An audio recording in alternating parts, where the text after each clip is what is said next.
On the eve of my 18th birthday, I was living in a squalid group home. I had just been hospitalized yet again for yet another suicide attempt. For the first time, I had been put on the adult ward. After my discharge, I sat on the filthy group home couch, staring out the dirty window, breathing in the fetid air. Would it be like this for the rest of my life? I was born to two parents who were diagnosed with schizophrenia and bipolar disorder.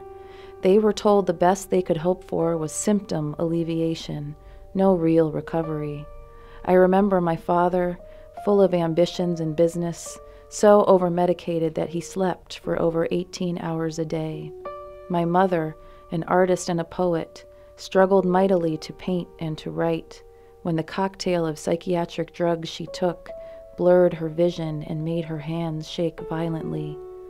Mama did her best to keep our family together, but it all proved too much. For a time I rotated in and out of foster care, then the courts took me away from her at age 5. Soon I, too, was diagnosed and drugged. I was told I had more than a 50% chance of ending up like my parents. My adolescence was spent in and out of institutions, thrown together with other wounded young spirits, heading down the hopeless road of perpetual patienthood. By the time I was 30, Mama and Daddy were both dead, from the combination of toxic effects of over-medication and broken spirits.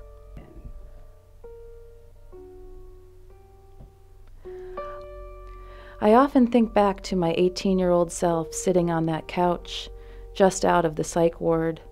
In those moments, I realized that I must resist, refuse to carry this legacy of suffering into my adult life. I must reject the destiny that was laid out for me and carve out a new one.